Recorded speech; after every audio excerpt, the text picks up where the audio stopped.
The point I want to bring out, right, is what's Hamas looking at with the Mashiach flags? What are they just? They're saying, let's explain that. Let's explain that sugya, right? And they basically bring out that it's showing that what's behind the IDF's strong performance in this current war is the Chabad movement, is the Mashiach movement. And one of these videos literally ends, a Hamas video, right, with subtitles of a gem video, right? They're showing their audience a gem video, the Rebbe talking to Bibi at dollars, right? Where the Rebbe tells Bibi that that was the case then, it's still the case now, Mashiach is not yet here. Right, and Bibi says, "Osim, we're doing something about it. We're doing something." Right. So what the narrative that at least that they're trying to spin, right, is that who is the mastermind of Israel's policy at the moment? It's the Lubavitch Rebbe. Welcome everyone to the podcast HalachaU. The purpose of this podcast is to bridge the gap between Rabbonim and Mashpim and the Anash community. I am doing this with my friend Rebbe Bassman, who is the Menahel of several Halacha and chassidus projects. Thank you, Levi. Baruch Hashem, is a shchus that I have the exposure to many prestigious Rabbonim and Mashpiyim who are often not given a proper platform.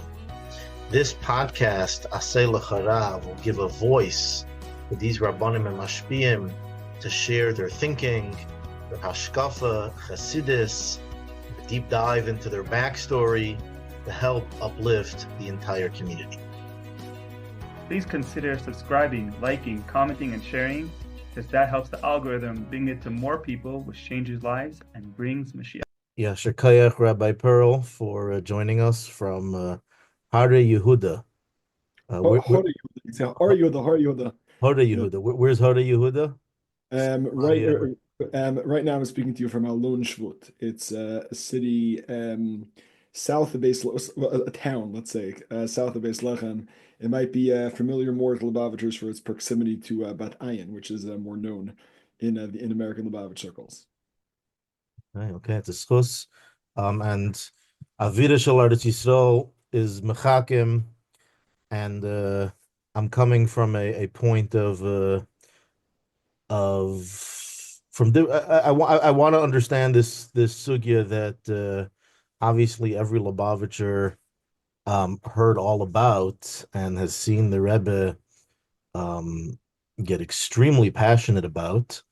But at the same time, at least for me, it's been something that I, shall we say, as a chosid, of course, the Rebbe is 1,000% right. I'm trying to understand kind of what the Rebbe's goal and mission was, and now Rabbi Pearl in recently published a tremendous sefer called Make Peace, which I personally found very interesting. I first borrowed a copy from my shul, and then I purchased a copy so I can mark it up.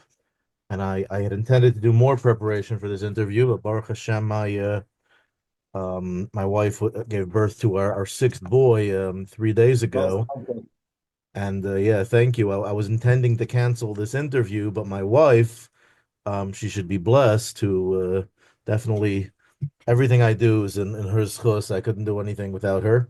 And she said, no, this is a pikuach nefesh conversation, so to speak. And her and my mother-in-law are filling in for me to have this conversation with Rabbi Pearl. Very high stakes then. Yeah.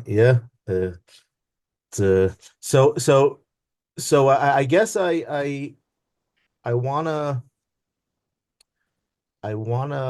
understand what got you. So just from my own perspective, I found this sefer very interesting because it made the topic interesting.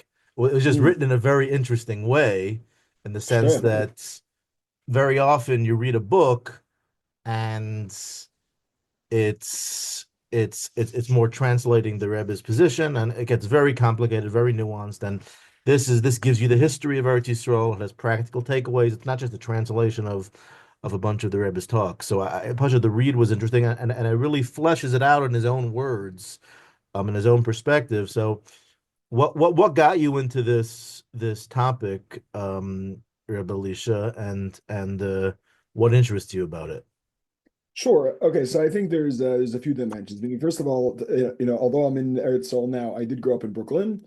But that said, I do feel like growing up, definitely in my shul, in my home, growing up with my parents, Eretz Yisroel was very much a topic that was close to our hearts, and I think that was communicated to me as a child. I think that collectively, as a community, reacting to the disengagement, this is my childhood, but still reacting to the God's disengagement, that was very traumatic for members of the Chabad community, people who were connected to the Rebbe's perspective. So yeah, Eretz Yisrael was certainly always very close to my heart. But as I got older, when I was 18, I came to learn in Eretz Yisrael, actually in yeshivotas there primarily, which are what we might call datilumi, religious Zionist yeshivas, be that as it may. So in that context, I think when you spend time in Yudav Shomron, you get very connected to Eretz Yisrael. Meaning, there's one thing to like walk around in a more urbanized element of Eretz Yisrael. It's quite another thing to walk around and like literally see Nachal Shiloi, or like walk on Derech HaOves and see a mikvah from the time of Bayis Sheni. There's just something you could say it's magical. You could say it's ruchni, whatever it is, but it really stokes one's heart. With a love for Eretz Yisrael. Then I think there's also an element of the more time that you spend in Eretz Yisrael, and you realize the degree to which your life is, let's say, more at risk just by virtue of being there. That also makes the sugya much more pertinent. Meaning to say, like, I'm sitting here like a 10-minute walk away from where the three boys were kidnapped, Lamashal, right? In Tafshanai and Dalet. Yeah, so I mean, when you're living in such a context, I think that makes the whole question of Eretz Yisrael security much more visceral, because it's something that's literally negayat to you and literally negayat to all the people you know, as opposed to something that you can think about with a certain sense of abstraction. But I would say as well, like at the age of 18, I encountered a book called Karathi Vein Aina, which was a likut of all the Rebbe sichas on Shleimus Aretz, and A little bit of an overwhelming volume. Yes, it is. You think that was written? Was that is it a good safer, you think? Is Karathi Vein Aina As a growing up in Lubavitch, there's kind of the 3 or 4 talking points of the Rebbe, and I was like, to be honest, I didn't give it its due diligence, but that 600-page volume of Karathi Vein Aina. Karathi Vein Aina, at least the version I know, is 1,400 pages long. 1,400. I apologize. Yeah. I think in the new version they scrunched the font down. And they were mashmit a whole bunch of things. Okay, And so to my point, the 1,600 or the 1,400 or the 1,000-page volume, is it really a couple points the Rebbe made and applied to different situations, or is it really something that each page adds something to the next? Okay, wow. So I think that's a amazing question. It's interesting in terms of my relationship with CrossFit. And like I met it at the age of 18, and I went through it and I thought, wow, it's really geschmack. One day I'm gonna learn this, properly, right? And I didn't like sit down and learn it le'iyun, or be'iyun, until after Simchas Torah, until after October 7th. But be that as it may. I think it's actually a really brilliant question to ask on Karathi Vein Aina. I think let's delve into that. Right. So what does Karathi Vein Aina do? Karathi Vein Aina basically is malaket. Most of the sichas, I would say around 80% of the chaver in the Rebbe's Torah on Shleimus Aretz from the year Tafshin Chavtes, I believe. It starts Beis Chavtes, and it goes until I believe Zayin Adar Aleph Tafshin Nun Beis.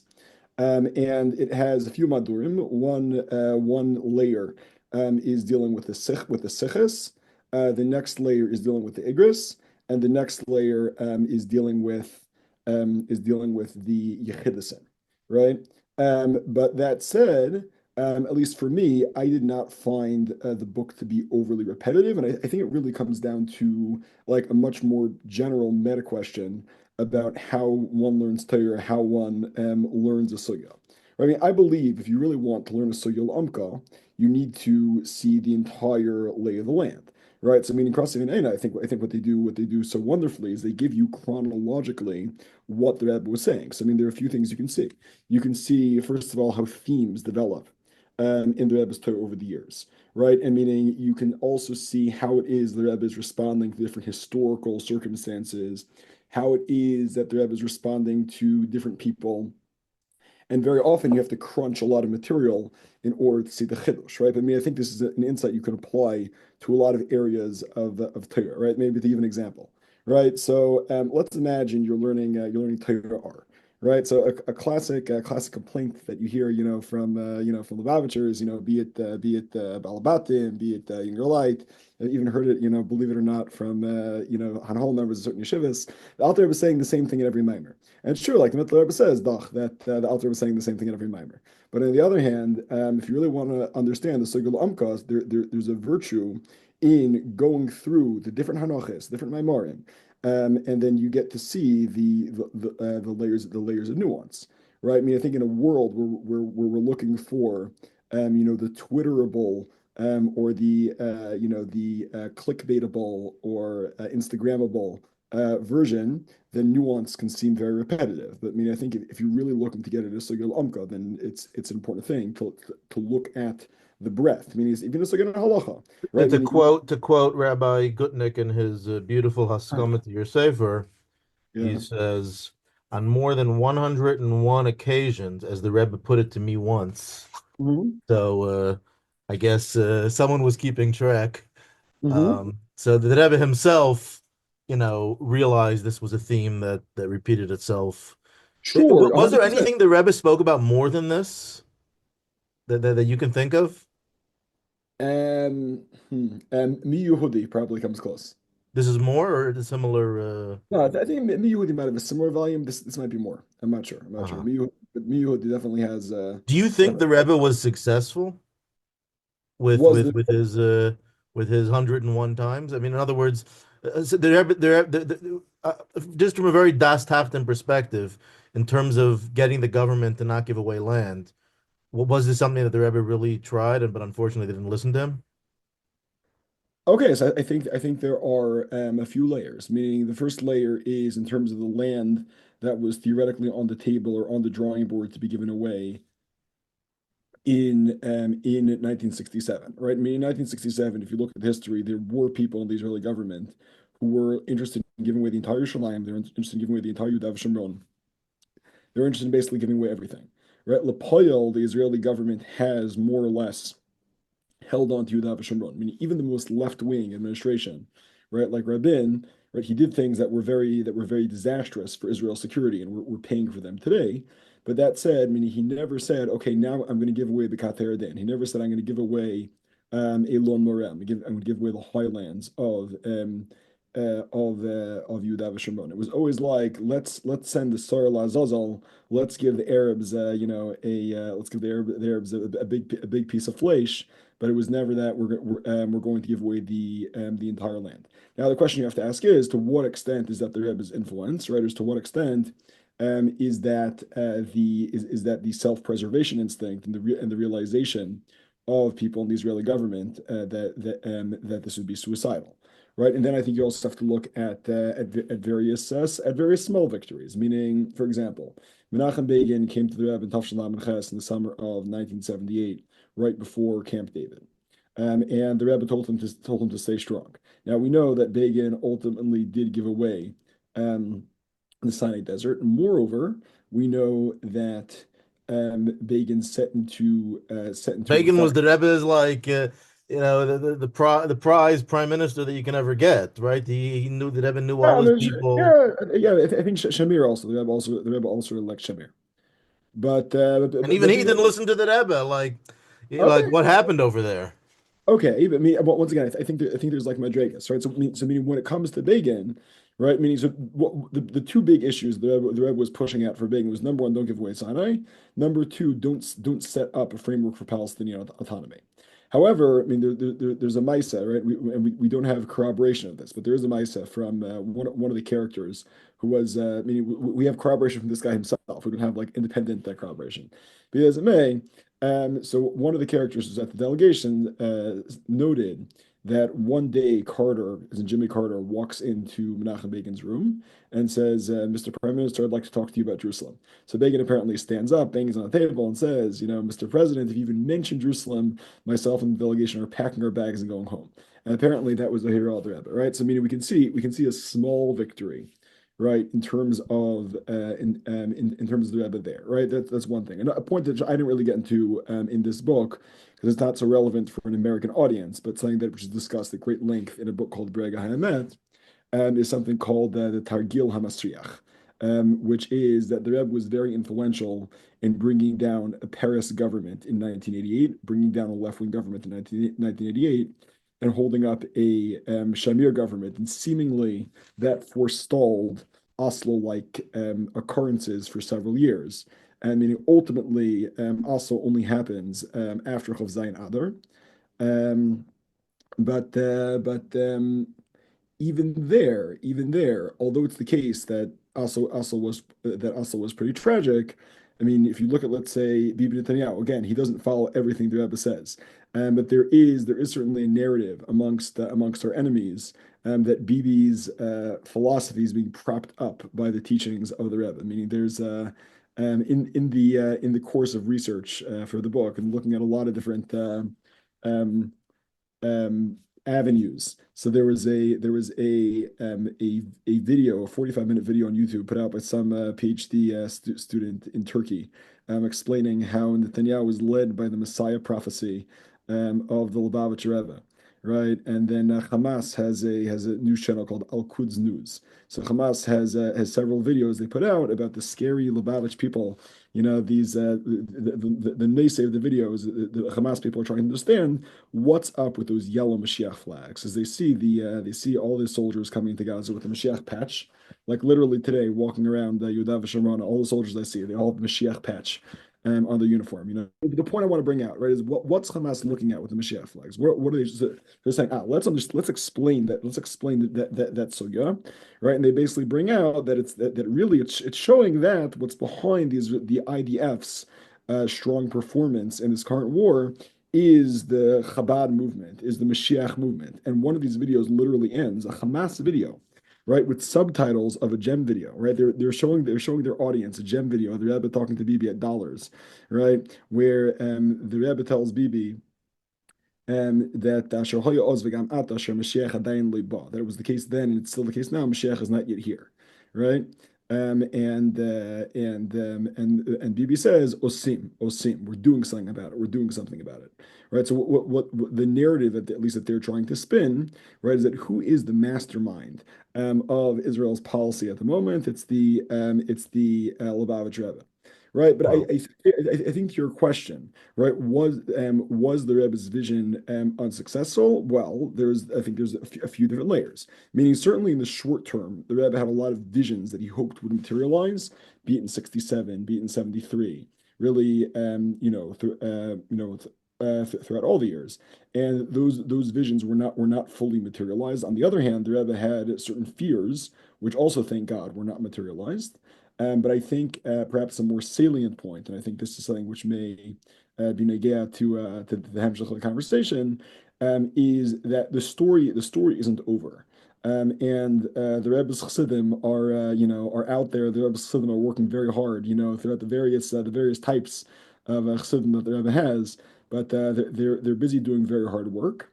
And I do think it's the case that the Rebbe's view is continuing to make an impact, and we as the Chassidim have the responsibility, and I think in fact are doing a reasonably good job of sharing the Rebbe's perspective, and I think the Rebbe's perspective has gotten out there, and I think that the reality is that it will only continue to get out there and make an impact. We're at a real inflection point, in my opinion. You mentioned the Rebbe's following the 1600 pages, the Rebbe's progression.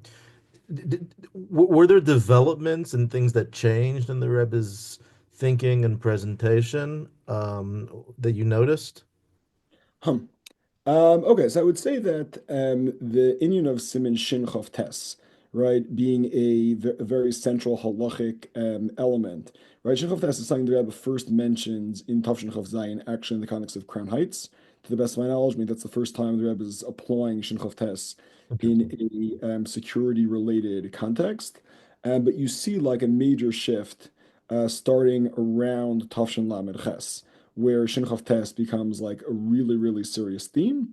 Right? Whereas in the in the late Chavs, early Lameds, the rhetoric of in Bol Horgach Hashkem L'Horgai is perhaps a little bit more dominant. I would say as well that What could you explain why you think that maybe was? I mean, later in the conversation, we're going to get more into the nuts and bolts of the nigla, but like on a higher level, do you can you explain that? sure. I mean, so I'm not certain what it is, but meaning Rabbi Elkanah Shmatkin of Gem, who was very influential in the research behind this Or maybe book. for our listeners, if you can just give the cliff notes of those two quotes. Sure. But just to yeah, sure. We'll give the cliff notes and we'll share Rabbi Shmukin's theory. Basically, yeah. So there's a Maimer Chazal which shows up numerous places in Shas, but like perhaps is might be most familiar from Rashi and Parsh Mishpatim by Bab Machteres, right? By the in this context we translate Bab Machteres, yeah. Please, yes. Okay, sure. Okay, great. So the story about Machteres, yeah, there's a character who's tunneling into your house in the middle of the night. Teres says if you have this guy who's tunneling into the house in the middle of your night, in Ledamin, if you kill him, you have no blood guilt, no responsibility for killing this person. Okay, so now why is it the case that you have no blood guilt, right? So Chazal tells him Sanhedrin that there's an assumption that if this guy is tunneling in the middle of the night, there's a very high probability that he might be willing to use lethal force. So yes, that he might be willing to use lethal force. You have the right to use lethal force to deter him, right? And that's that pasuk or that in Parsh Mishpatim is the inyan of or gives us the proverb of imbal hargacha, if someone is coming to kill you, hashkim l'harga, rise up to kill them first. Now, this is a thing that comes up all throughout Shas and in a lot of different contexts. It's actually been paskined by the Ramon Cheshem Mishpat. It's brought by the Alter Rebbe as well. But I think in terms of the proverb, right, in Bolo Horga Hashem Horga, if someone's coming to kill you, rise to kill them first. There's something In the that Daf Yomi in the last couple of months, we bumped into it. okay, good. So Sanhedrin, yeah. So meaning yeah, but I'll call upon him, right? There's something about that proverb of Imbal Harga Hashkem Harge, which is just very easy to understand. I mean, it's not not very Talmudic. It's very visceral, right? So meaning if you wanted to get really academic, right, and like consider like who is the audience of the Rebbe's Savrangans, because I think the Rebbe had a certain self-awareness in terms of where his Sarvangans were going and who was listening to the Sarvangans, right? You could say that the Imbal Harga Hashem Harge is saying, which This is is a more, Rabbi Shmotkin's theory. we're getting to that in a second. Yeah, Okay, we're okay, yeah. getting, yeah.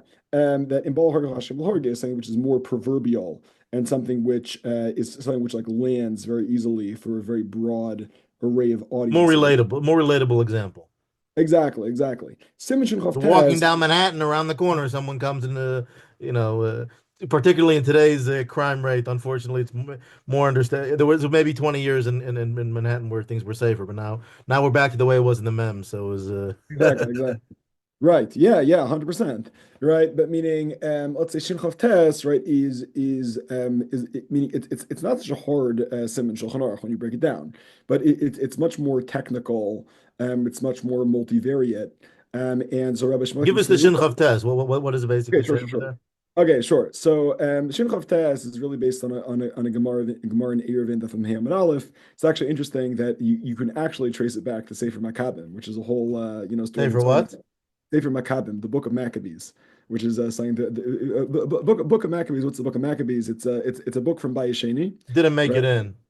It did not make it into the canon, but it is interesting. The Rebbe quotes it several times. Sefer Hashmonaim, Sefer Maccabim, right? Meaning it's not meaning whatever. The Meiri quotes it as well, or yeah, some of the Rishonim it's referenced, yeah. Okay, so yeah, so it's not totally mechutz l'machane, but be that as it may, right? So Shulchan test, right? It's basically more an Erevin. But what does Shulchan Aruch actually say? Nachrim shetzar al Eretz Yisroel. If you have non-Jews who besieged a Jewish city or Jewish cities, Jewish towns, right? So then the Shulchan Aruch asks, so you have to consider, why did they come? So in Bo al iskimamen, right? If they came to steal your car, steal your phone, right? We don't violate Shabbos, we let them take the money, right? Okay. But bolas genafashes, right? If they came to kill people, right? Or also to kidnap, right? We can get into a whole deal in Shulchan Aruch, the din of kidnapping, right? But seemingly, right? If they came to kill or kidnap, right? Vafilum bo stam, right? Or even if they came with unspecified intentions, but they might be threatening, right? So Shulchan Aruch continues, we have to confront them with weapons. And we violate Shabbos in order to fend them off. Okay, this is Shulchan Aruch weiter, yeah, in a city which is close to the border. Even if they only came for grain, not grain, for straw and hay, yeah, then we still violate Shabbos in order to fend them off, right? So suddenly now border city has a different status, right? And then there are ma'ads based on Azurah, I feel like bo adayin elasharetzim love, even if they haven't yet come, but they wish to come, you still have a responsibility to scare them away, to fend them off, even to the point of using lethal force. You don't have to wait until they're right at your border, right? So again, this din in Siman Shin is relatively straightforward, right? Meaning it's not rocket science, it's not like some hard thesis in Bava Basra, right? Well, you have to know what falls into the definition of a svar, not a svar. Is every city in Eretz Yisrael suddenly like that? Okay, you have to know how to. There's some okay. extrapolation that's necessary. 100%. Right. Okay, fine. So you got to pull out your thumb to discuss Shin Chavtes. And I just printed out a 20-page essay from Lubavitcher where like even he's like having a hard time understanding Shin Chavtes.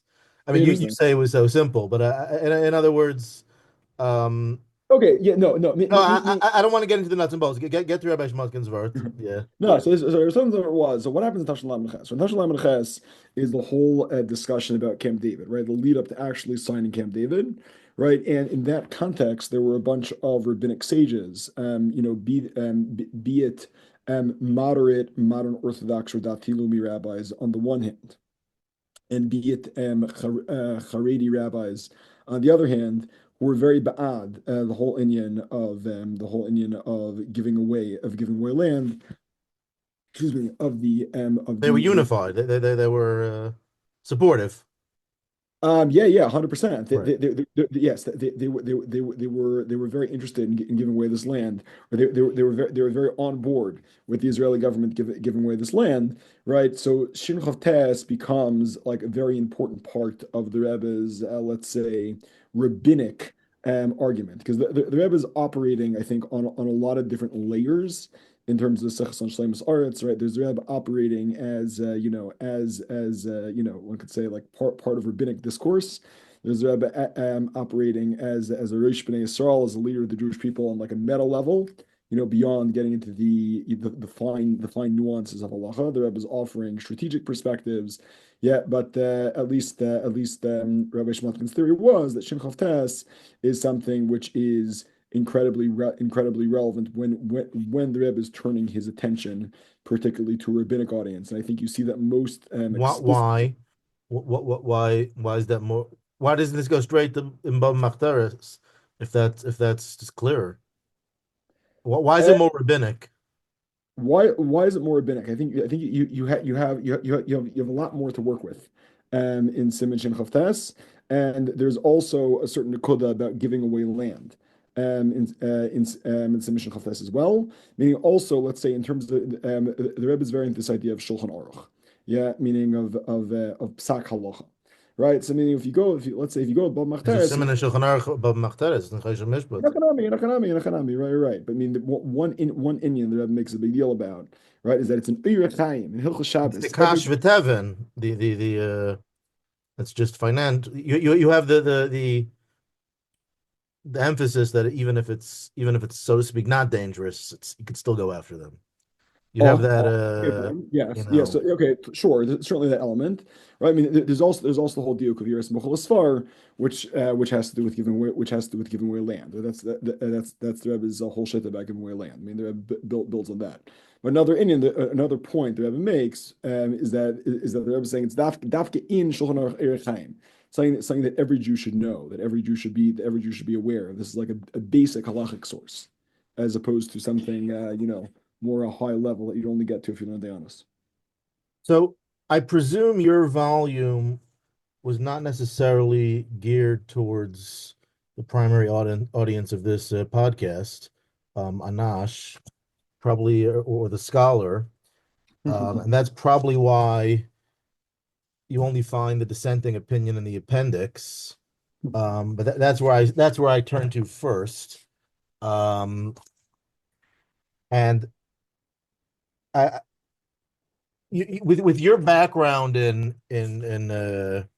non-Lubavitcher schools and Yeshiva University, Chaim Berlin, if I remember correctly, and others, and you mentioned in Lamed Ches in 1978, there were a lot of people a lot of Rabbonim, and we find the greatest on the Litvish side, and on the modern Orthodox side, and on the in terms of modern Orthodox, I think we have to make chakira between what we might call more like bourgeoisie datilumi, as opposed to like let's say the more hardcore, right? Meaning to say, like people like Gush Emunim, like Rav Tzvi Yehuda Koch, Visiyasai, and all the like even the Merkaz Rav people, all the people who are living Rabbi Melamed and the Mizrachnikim, the strong. But we're more like in the Rebbe's case. Yeah, but my point is, in terms of Mizrachnikim, you have to make chakira. There's two types of Mizrachnikim, right? There's the more, the more urbanized, domesticated Mizrachnikim, right? And the Mizrachnikim who are more, Laman Eretz Yisroel Shlemo, which has a lot, I think, a lot of different sociological implications and ramifications, right? But the point is that those chaver are very, very much, at least in terms of Teitzah, they're very aligned with the Rebbe's view. Right. So I found something interesting just in general. The Rebbe goes through 10 points countering one of the Rabbonim. I found it interesting that you highlighted. Are we not naming names? No. I'm Rabbi Jacobovitz, the chief rabbi of the United Kingdom, from 1966 to 1991. Yes. I mean, obviously, you brought this letter specifically because the Rebbe addressed it to a friend of his, Mayor Calms, in detail. But he wasn't necessarily like Rabbi Yosef and others were probably from the more the scholars that defended this position. Even though, meaning, I think the Rebbe's issue was less with. Rabbi Yosef and more with Torah scholars of Bnei Brak, or a scholar from Bnei Brak. Right. Well, let me get to that in a second. But I find from a strategic viewpoint, the Rebbe, like at the end, says apparently this Rabbi Jacobovitz came to New York or somewhere, and there was a big protest by the airport. Yes. And the Rebbe was saying they accused me of making this protest.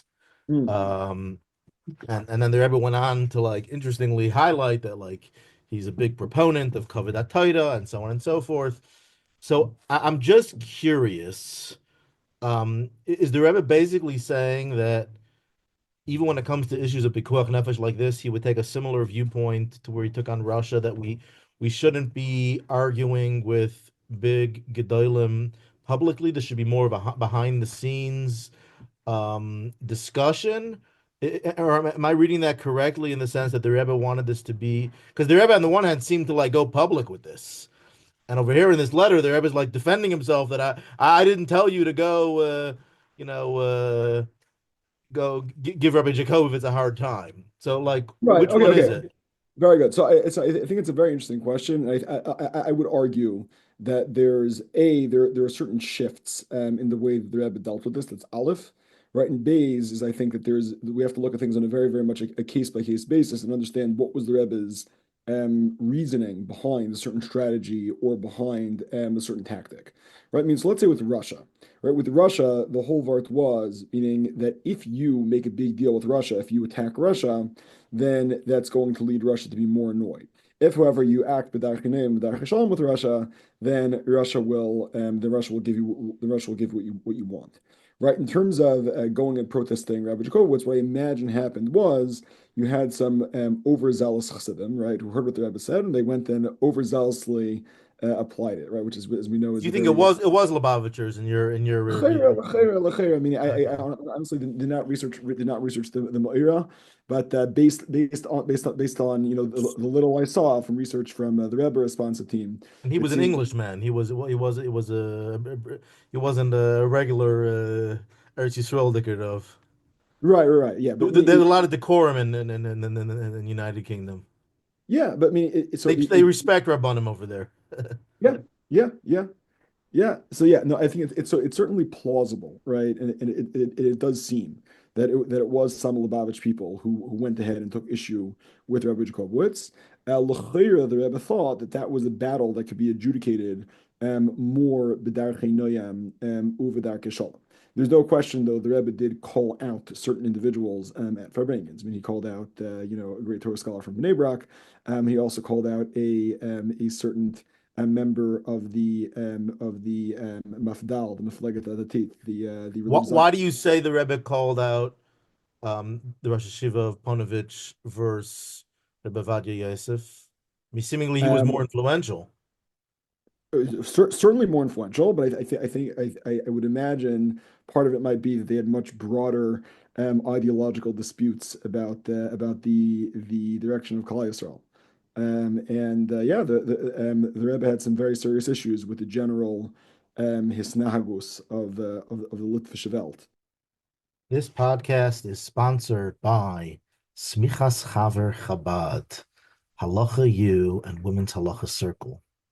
In over 100 communities around the world, halacha for everyone, halacha curriculum that we provide for your community to teach the halachas, to engage people in halacha, to make halacha interesting.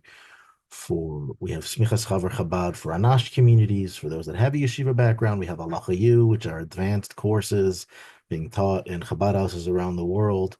For those that don't have a yeshiva background but want serious, roll up your sleeve learning, super engaging, take them through the journey of the halacha down to the super practical. Every 6 months is a new topic.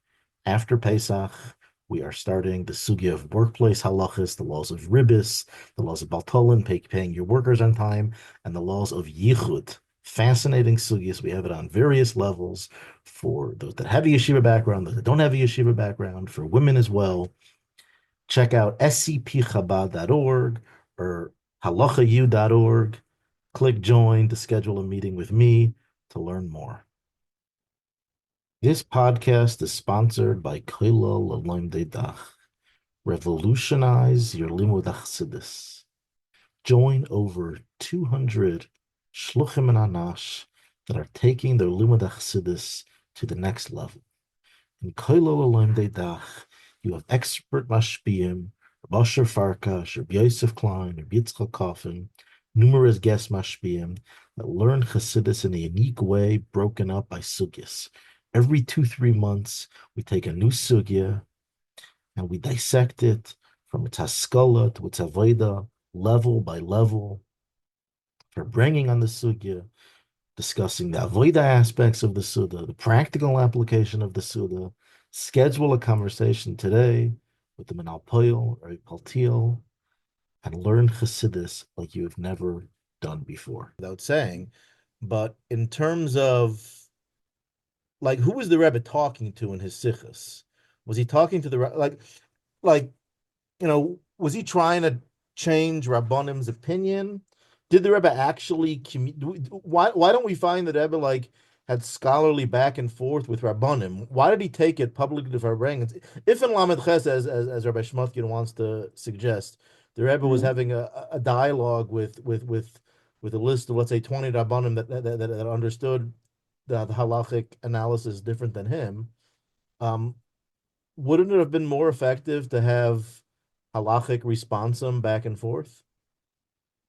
Sure. Okay. I think it's what's Bassman in Pittsburgh going to help over here listening to this Rabbonim? And like, who is the Rebbe like communicating with? Right. Okay. So I think that's a great question. I think that really gets to a much larger meta question, right? Which is a tale told in Lubavitch by Fabrengens. We have to wonder to what extent it's actually authoritative or it's apocryphal. Be that as it may, right? The tale goes that there was once a certain big Talmud Chacham who took issue with the Rebbe's positions, not Rav Shach, a different an American Gadol Torah. So the Rebbe sent one of his chassidim to go and talk to this Gadol Torah. The Kolel Lerabonei said, I take big issue with the Rebbe for two reasons. Number one is that the Rebbe is so busy with his farvarfin and medrash and Tanchuma somewhere talking about dir batachtenim. That's Aleph, right? And Beis is that one second. Yeah, what's Beis? Beis is that the Rebbe doesn't consult the Gedel. The Rebbe doesn't go like the Metz Gedel out there. It says how about Talia? Right? If you think it's a farvarfin and medrash episvu, right, then I can't consult with you. Right, so there does seem to be a certain level on which the Rebbe was operating in his own sort of universe, right, and he was broadcasting, and there were many Yidden who were taken by what the Rebbe had to offer, and there were some who weren't. But the Rebbe seemed to have been less interested in engaging in a high level scholarly debates, and I think what is notable is that you look at the correspondence that the Rebbe was having a correspondence with Ariel Sharon, who was then a general. The Rebbe was having correspondence with Aaron Yariv, who was then the head of Amman. I mean, the Rebbe was having conversations with people on the ground who could actually make an influence, and he was less interested in engaging in engaging in back and forth. I mean, there's a certain element, I think, by the Rebbe of a kol kirei b'midbar. The Rebbe is this lone voice in the wilderness, right? And there were those who would listen, right? And there were those who would not. But the inyan of engaging in what's it called in technical back and forths didn't seem to be where the Rebbe was devoting his time. From a Das Tachten perspective, meaning like, just say logically, you as like a simple outsider, so to speak, taking off your chosid glasses if you can. Do you understand that? Do you see Yeah. why that would have been the most effective approach? Or if we're dealing with Pekuach Nefesh, let's go all out. Let's invite Gedolim into my office. Let's correspond the way the Rebbe would correspond regarding his position about Israeli boats and engineering. In other words, was there? I sense in reading through all this discussion and Shinchov Tes and that the Rebbe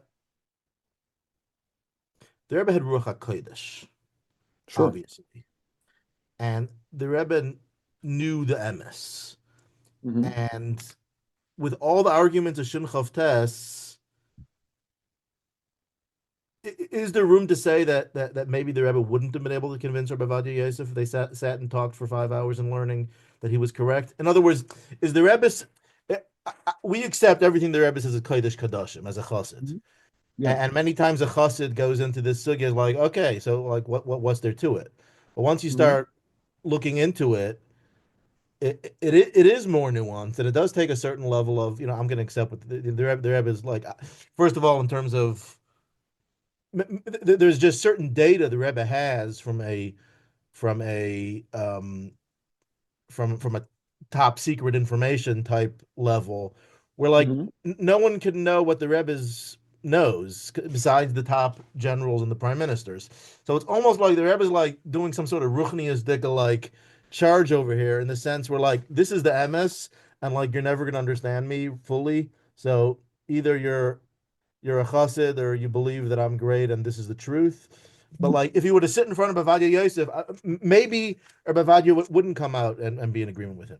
I'm proposing a theory in the sense that there were many dissenting views, and yes, now in 2025 we see how much the Rebbe foresaw.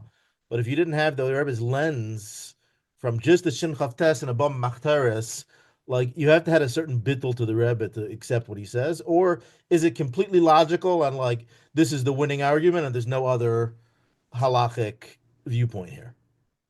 Okay, so I think that you're throwing out a lot of points. So maybe to categorize. Yeah, so I would say Aleph, right? What you're essentially attempting to do is trying to back solve what was the Rebbe's strategy here. What was the Rebbe's tactical vision in terms of building consensus and in terms of engineering public opinion, right? That's a really fascinating question to ask. Right? That's Aleph. Right, then Bays, you're asking, is it the case that the Rebbe's interpretation of the sugya is non-controversial? Right, so I would say, like, from a, to the extent that we can be objective, like from an objective perspective, I would say that definitely the Rebbe's reading of Siman Shin Chavtes is mechodash, right? And one could definitely argue with the Rebbe's position, and I do think that one could come away with a different position. I do think that if you learn the sugya, you can see a derech such that the Rebbe's view is ois gehalten in the sugya, right? If you're interested, we could go through that a little bit, right? But meaning, even though there is a derech to say that the Rebbe's shit is ois gehalten, you can argue it out. You could also argue out to an alternative conclusion in conceptual space, right? So I mean that's the question of is the Rebbe's reasoning absolutely mukhrach from a a perspective where you're taking no prior hanachas, and the answer is I don't think so. Meaning again. Right, meaning I do think the Rebbe shit is ois gehalten, and who am I to say? But from having a neichia katan, from having spent time on the sugya, right? Meaning it is ois gehalten, but it's not like anybody has to accept it. You could read things differently. Right now, then you're asking a much larger meta question of what is the right way to develop consensus, and the reality is that there is a limited amount of time available. And seemingly the Rebbe did not think that it was the most valuable use of time to go ahead and try to engage in these debates. I would say as well, you have to look at different types of debates. Like, let's say with Rabbi Emanuel Jacobowitz, it seems, why did the Rebbe invest in this very long correspondence? And Lahore, the correspondence goes back and forth, back and forth, back and forth, right, until finally. Yeah, it was through a liaison. Correct, yes. Which is, I also find interesting. No, I think the vart was that this Pinchas Kams fellow, right, had a close relationship with the Rebbe and also had a close relationship with Rabbi Jacobowitz. Rabbi Jacobowitz and the Rebbe were not we're not tight in that way, right? So if you have somebody who's a makor to both, then that can be that can be a just a more convenient way of doing things. It does seem in the Rebbe's correspondence that the Rebbe did believe that there was a possibility that he could convince Rabbi Jacobowitz of his view. Very often, meaning for anybody who has experience in debate, you know this to be the case, right? There are sort of different layers of engaging in debate. So one layer of engaging in debate is that we're all coming in a with a certain sense of respect and trying to speak about the sugya in a very dispassionate way to the extent possible, and each sharing our opinions in a very nice way. Right? When you enter the world of polemics, there's a certain element of not. I'm Seymour J. Abrams, Chedel Lubavitch, you were there school English, or you'll have to translate polemics. Sure. Okay. So let's see. A polemic, right? So polemic in in Lishon Lerabonei is a pulmos, right?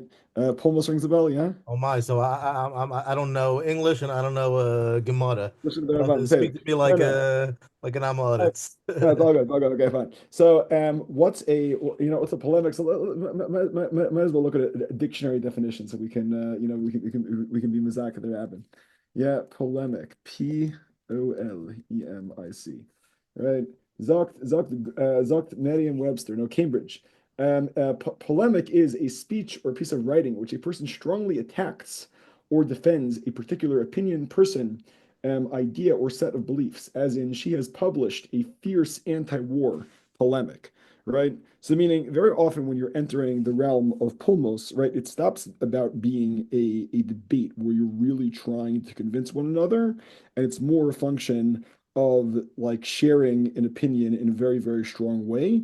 And then like when you're engaging in a polemic, right? Meaning I can say this as someone who unfortunately is nitkal mizman lizman to debates, right? In a polemic, you're really not speaking to your opponent. You're speaking to the audience of people who are listening to both sides, right? And the way a polemic tends to work, right, is I would say there's a 20-20-60 principle, right, in which 20% of the audience in question is dedicated to the view of one side of the polemic, right? Who's like, who's arguing for, let's say, just to give us, to make it simple, we could say there's an argument about whether we're going for Aleph or not Aleph, right? So 20% of the audience or the people in question, are going to go with the man d'Amar who says Aleph.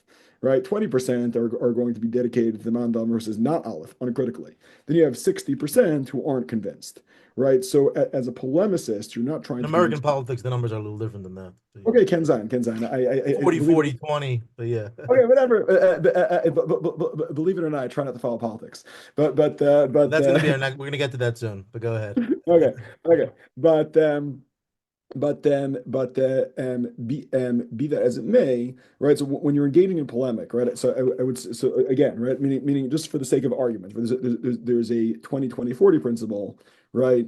In which 20% of the audience is going with Mandamar Aleph, right? 20% of the audience is going with Mandamar not Aleph, right? And the other 60% in the middle is undecided, right? So as a polemicist, you're passionately arguing for a certain position, and then the hope is the people in the middle are going to be more convinced by one position rather than another, right? So meaning to say, like, and I think this is actually a very interesting thing, in terms of strategizing, getting the Rebbe's position out there today, right? Meaning to say, and actually this is actually quite an interesting thing to consider, right? So meaning, Bechlal, I do plenty of work in Afat Samayanis, right? And I have found that when it comes to Afat Samayanis, there is a very, very strong hisnagdos to anything the Rebbe had to say, or Lubavitch, in certain cries in Kolel Yisrael. I mean, it could be you're operating,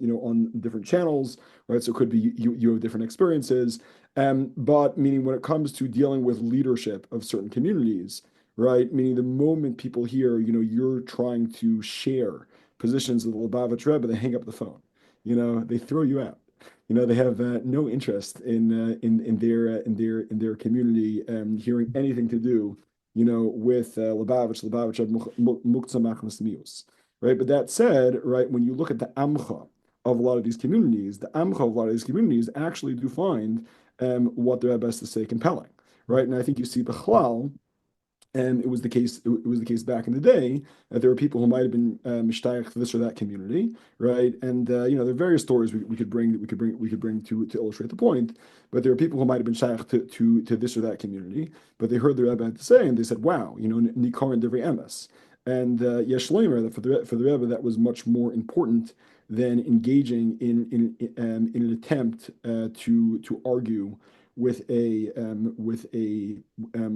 polemical opponent. This chalal also would know when it comes to polemics, right? I mean, what you're generally trying to do when you're being attacked by a polemical opponent is you either try to shut them down as quickly as possible, or you try to offer an argument that will be compelling to the audience, or you try to disarm them. But you're trying to.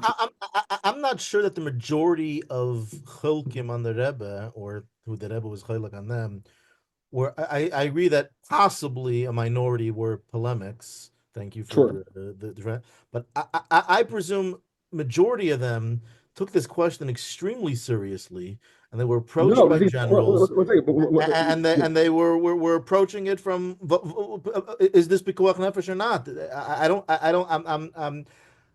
I don't think it would be accurate to say that most of them were just involved in a debate for polemics. No, okay, no. And, So let me clarify, right? I don't think for a second that Rav Shach did not fully believe his position. I think that he believed his position 100%. I think that you can, if I've not taken his letters out of the Wire Library, because my point in writing this book, perhaps this gets to, meaning the vart of this book was not to convince some fine Rosh Hashiva, who's a Talmud Neman of Rav Shach, the Rebbe was right. That wasn't where this book was going, right? This book was much more aimed at the Amcha, be it the Frum Amcha, be it the Fry Amcha, be it the non-Jewish Amcha, right? But be that as it may, no, I think that Rav Shach was 1,000% believed what he was saying. He wasn't engaging. My point is more in terms of the strategy with which you choose to argue. Meaning to say, lamashal, right? I have given many talks on this book. Usually, I modulate my talk to the audience. How many? Over 100. Meaning to very, very diverse audiences, from like secular Israeli soldiers, to Litvish Yeshiva Bachrim, believe it or not. But meaning I try very much to modulate the talk to the audience. If I'm speaking to liberal professors, I'll know in advance, punct how the talk should be modulated so that eggs are not thrown, and people feel good about the the information they're hearing, right? But be that as it may, like I can share one experience in which I was speaking at Young Israel. So my sense was I modulated the speech for a Young Israel audience. It happened to be that some of the participants at the talk were not classical Young Israel people, and they started turning colors and heckling in the middle of the speech. Right now, the vart there was, I do think that these two hecklers believe sholim in whatever their position is, right? But even though they believe sholim, the question is, how do you engage in a debate? Are you engaging in debate in a very in a very rational, dispassionate way, right? Or are you letting emotion or are you getting swept up by the spirit or by moralizing, right? And the question is, how are you debating? So if you're debating in that way, right, then there's really no nesinas makim for a logical argument. Then you have to shift gears in order to achieve your objective, if that makes sense. How do you come to your conclusion if you say that there's two ways to learn the sugya? You can reach your conclusion as a chassid or as a Talmudist or a halachist? As a halachist. How do I reach my conclusion? Look, I think that as a chassid, right? I see myself as a Talmud. I think really bichlal, anybody who's attempting to be a chassid, right? Should see themselves as a Talmud, as a disciple of their Rebbe, right? So the vart of being a disciple of the Rebbe is that sometimes there are things that you may not fully understand, right? But it's your obligation to grapple with those things, to study those things, and try to be mechavein le-das Rabcha. Now it happens to be right from spending time on the sugya, right? Spending many hours on the sugya. Right, I'm able to come out and see, wow, what the Rebbe said here, Taka seems very eiskalten, right? Let's go into the nuts and bolts. Give us a 5 or 10 minute class on Shinchov tests from the sugya, and give us the two perspectives about how to learn the sugya. I guess I'll just frame it in terms of, to put it, to really maybe perhaps get to one of the more controversial parts of the sugya. to Mm-hmm. quote Rabbi Jacobovitz and to quote a letter of the Rebbe. So Mm-hmm. Rabbi Jacobovitz this is published in 1984, If Only My People, published by Wiedenfeld and Nicholson. He Mm-hmm. basically says a line that similarly it would seem we are halachically compelled to leave the judgment on what provides the optimum security for Jewish life in Israel to the verdict of military and political experts. Where the Rebbe, in a number of places, I'll quote, this is in Likkutei Chelik Tezvav. Actually, the first time I came upon this was when Telushkin published his volume after Gimel Tammuz 5 or 10 years ago. Mm-hmm. He quoted a sikha. I'm like, what? And I like looked it up. It was like, you don't normally hear this, in our kreisen, but the Rebbe said, he quoted the sikha in Chelik Tezvav and another sikha in Lamed Ches, where the Rebbe said in his letter that if military officials were to currently say, non-politicians were to say that it's in the best interest to give back land, then that would be the approach to follow. So essentially, Yeah. Jacobitz added in political experts, and the Rebbe completely disposed of that theory. So in your analysis, if you can kind of tie that into the sugya, and because we could probably sit on this for 5 hours, but let's do the 5 minute version of two approaches to understanding the sugya. Sure. Okay, fine. So I guess there's maybe two interesting look at this, right? So meaning when it comes to the Indian of the Indian military experts, it's more of an Indian of shin chavches as opposed to shin chavtes, yeah, which is the whole Indian of Or Hilchas Yom Kippur. sure, yeah, Hilchas Yom Kippur, sure, yeah. yeah. More discussed there than in Shin Chavches, but yeah. Say Right. that, I mean, Yeah. in terms of the Rebbe's rhetoric, in terms of what they was bringing up, but The definition of who's an expert today. The term expert is an abused term. Everyone's yeah, an 100%. Right, yeah. So I'll call upon him, right? So in Siman Shin Chav Ches, right, or at least in the Rebbe's reading of it, right? I'll pee who are you Machal Shabbos? So you're Machal Shabbos, I'll pee Did the Rebbe actually put it like that? Shin Chav Ches versus Shin Chav Tes? The Rebbe didn't quote Tafrei Shid Aleph or Yud Beis in Hilchos Yom Kippur?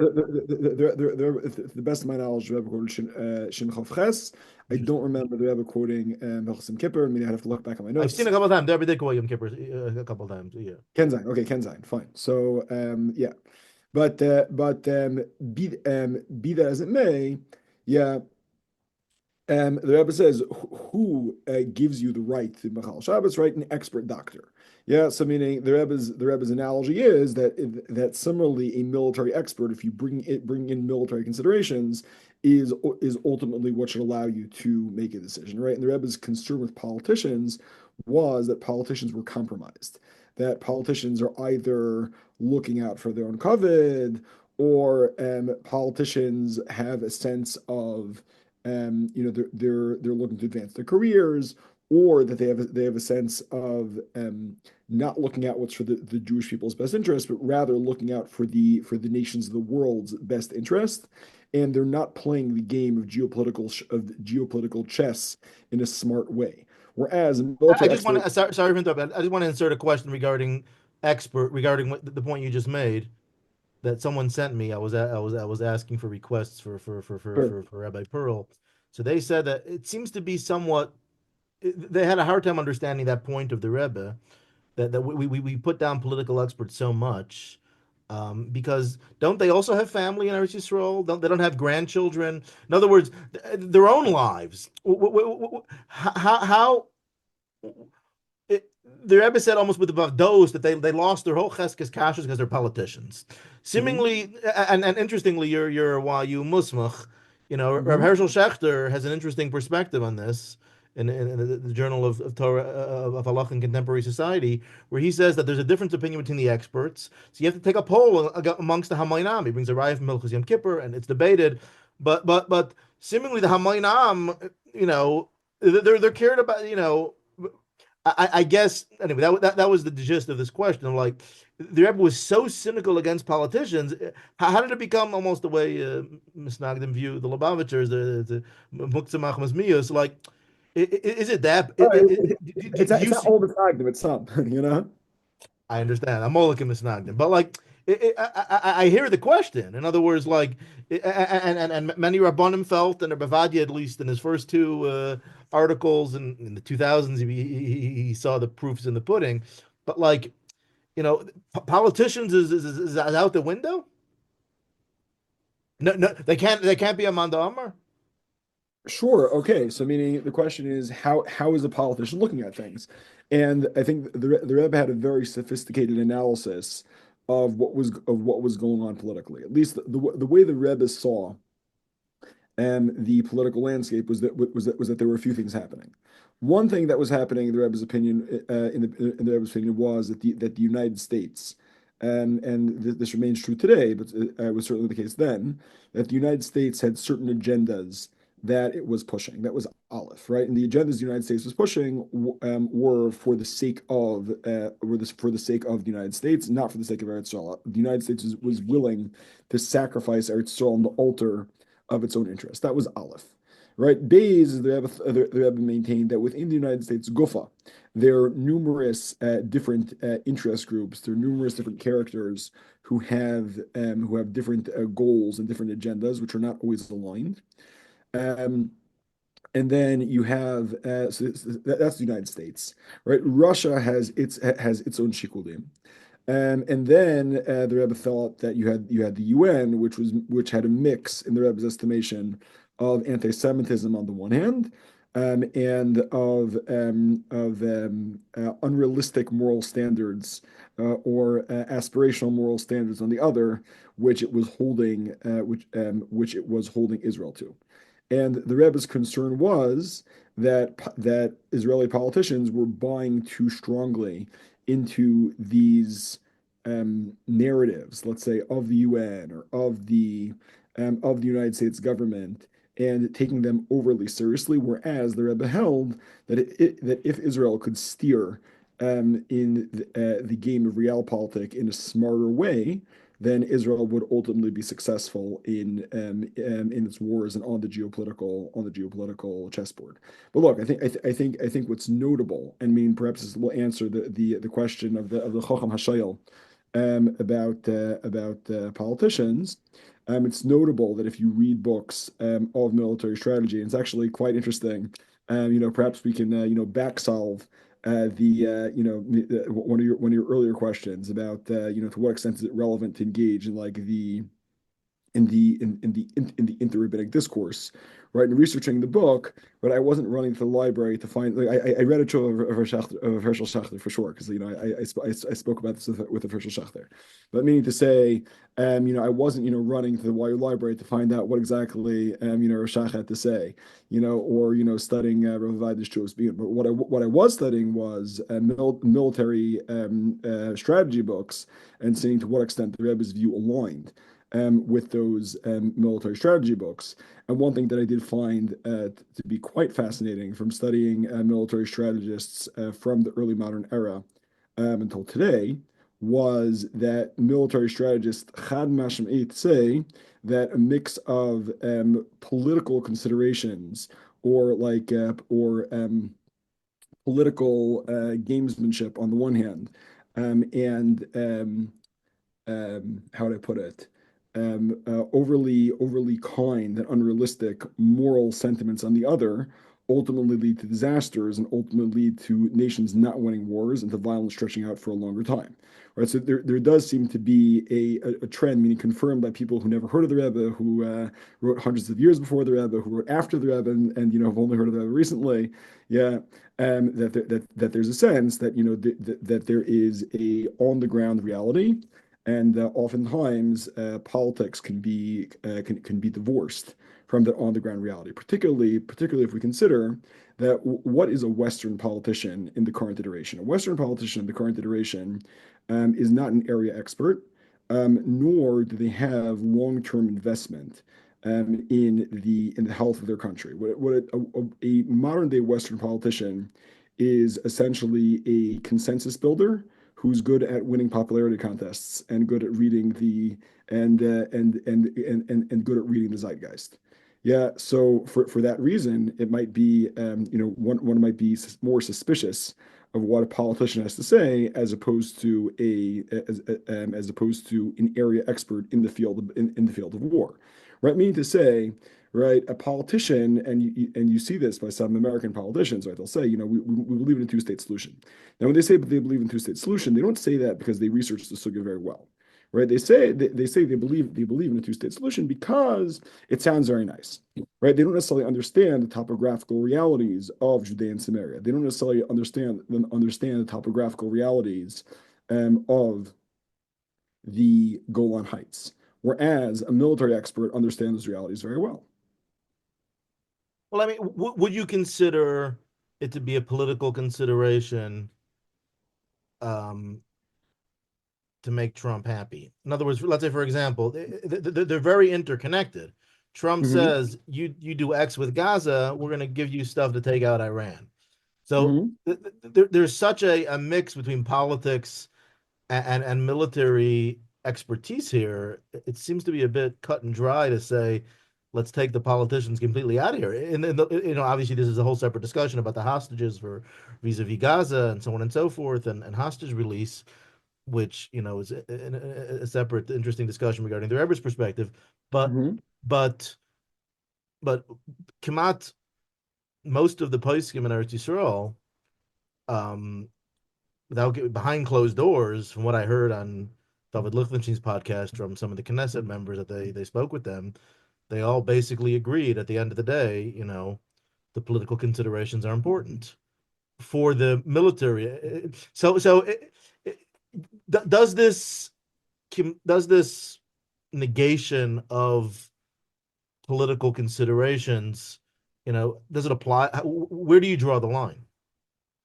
Okay, so I think a valuable point to make, and this is a point that Rabbi Shmooze has made on numerous occasions, also a point that Rabbi Levi Greenberg, who's been very involved in the research of this sugya as well, has made, is that our job as chassidim who are articulating the Rebbe's view is not necessarily to have the answer to every question in this sugya, right? What our job is more to illustrate the Kolel. Right? Can I tell you, right, because I spent a year and a half researching the sugya, can I tell you now, did I overnight become an expert who knows, yes, here the political considerations do matter, here they don't matter? No, right? But I think what we do get from studying the Rebbe's perspective, and part of why the Moses and Lubavitch are putting in so much effort to getting the Rebbe's perspective out there, is if you study the Rebbe's perspective, then you have a holistically different view on the sugya, and that will influence a public opinion, and also we hope the perspective of people in real positions of influence.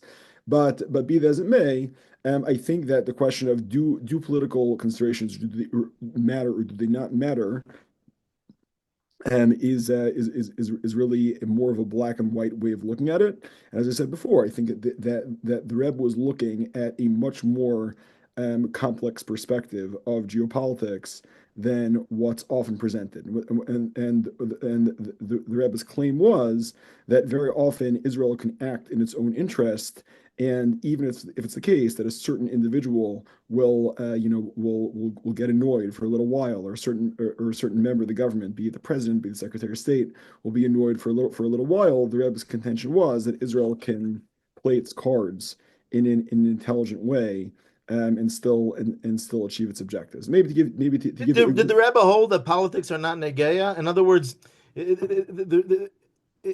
you're talking about general perspectives, and I agree with Rebbe Greenberg, a classmate of mine.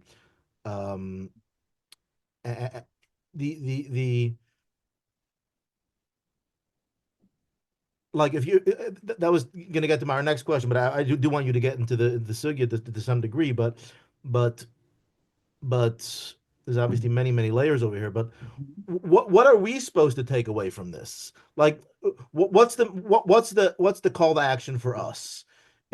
presenting klolim, but these klolim are so nuanced. It's almost like you need to be a Rebbe to really apply it to situation. So at the end of the day, what really is your goal with this book? What really is us as Chassidim trying to articulate the Rebbe's message? Like, if we really don't know the practical takeaways, because you need to be a Rebbe to be able to pinpoint it, like, what does it really mean? And what does it really do? And like, who are we talking to?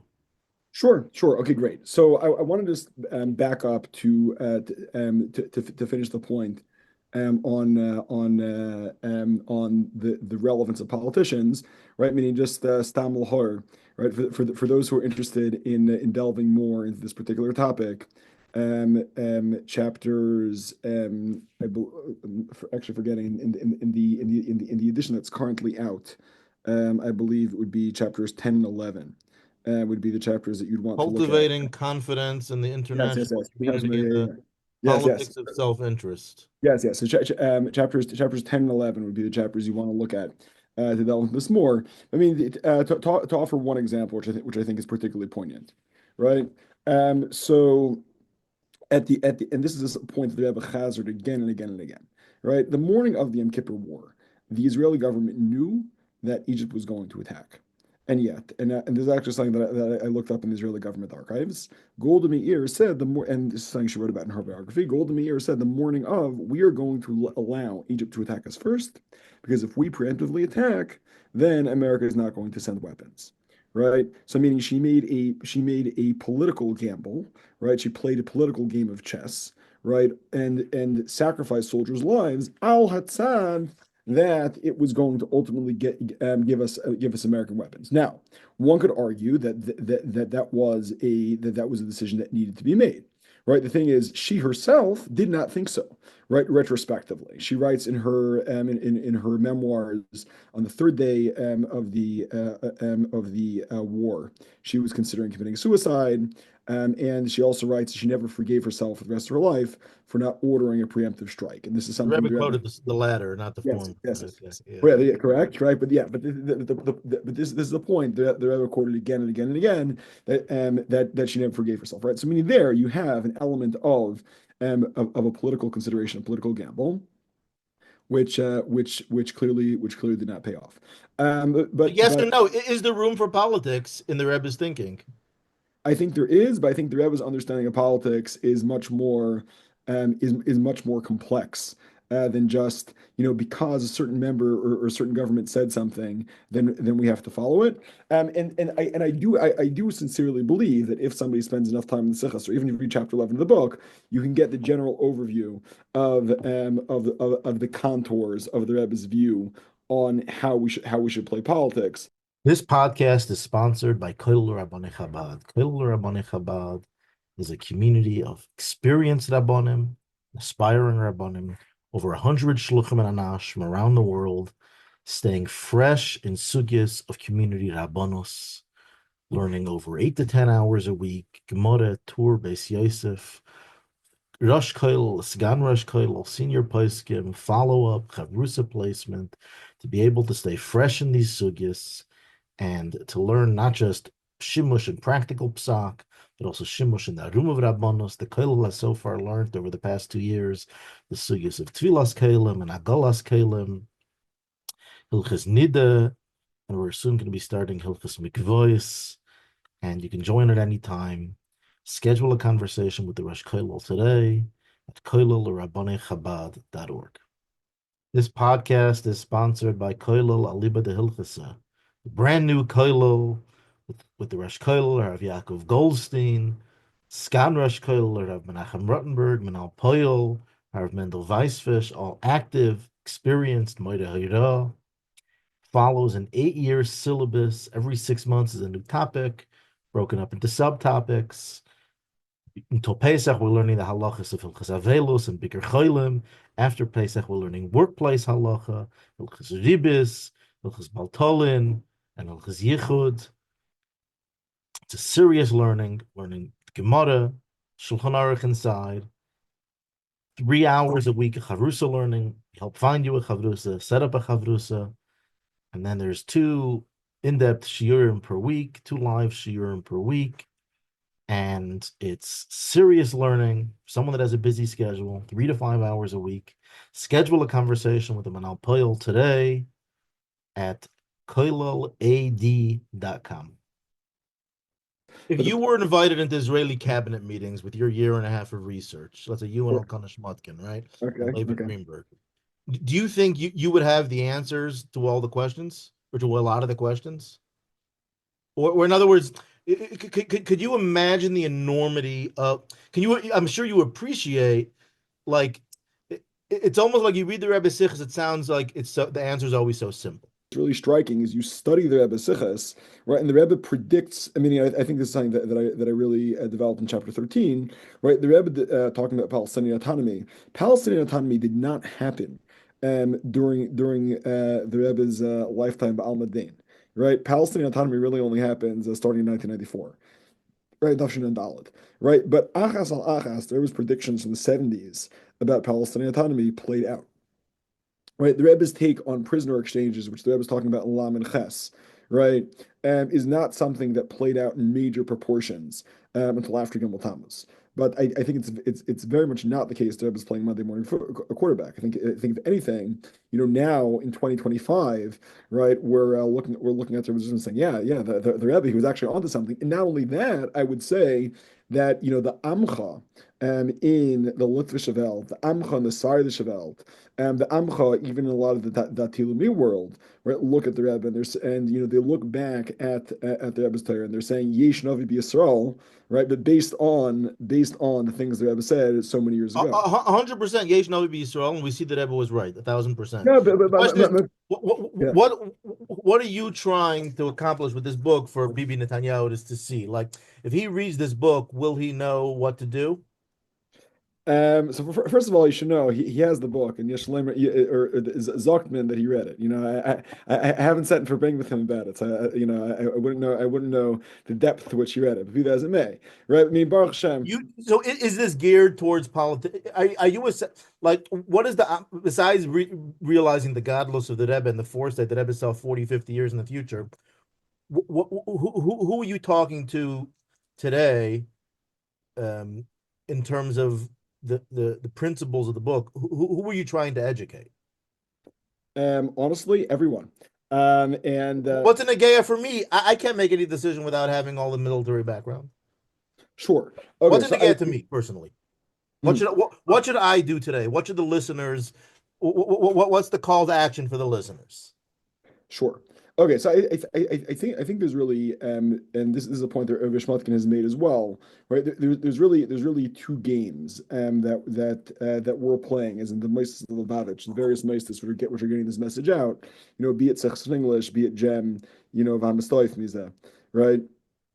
And point number one is we're playing a short game, is we're trying to bring this into the public consciousness, in hoping for results in the short term, but we're also looking to play a long game. We're looking to change the way that people look at things. We're looking to change the discourse.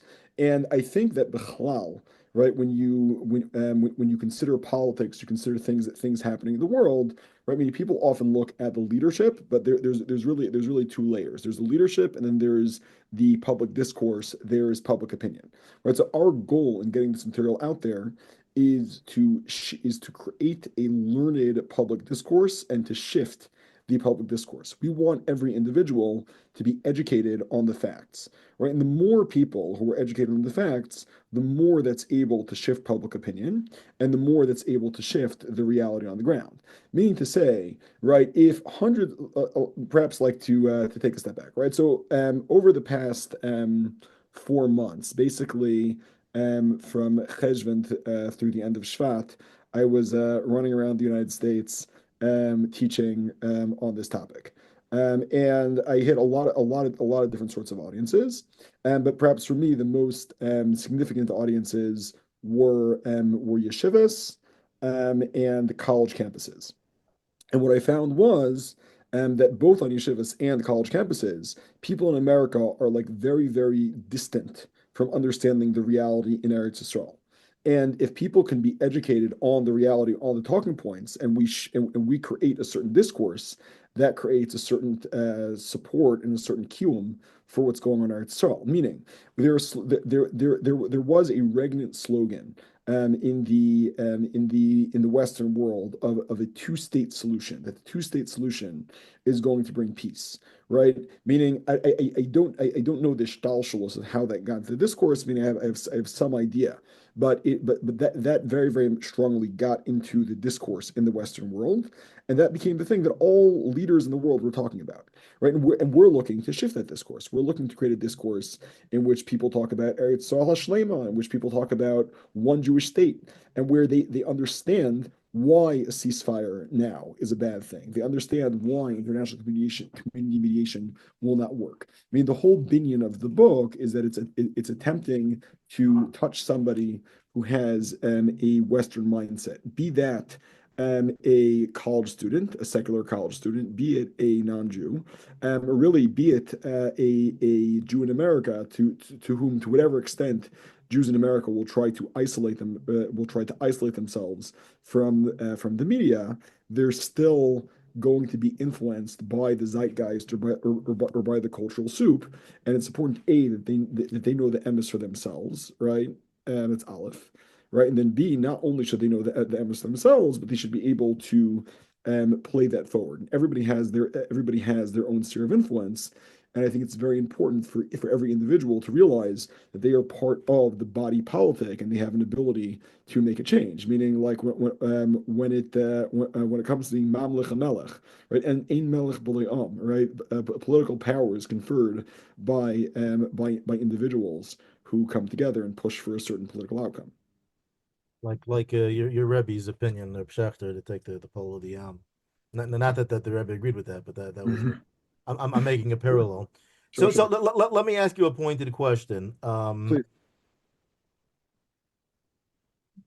Would you say with 100% assurance that in the we can quote Rabbi Elisha Pearl would say that the Lubavitcher Rebbe 100% will be of the opinion that any ceasefires from Simchas Torah to today are the wrong thing to do?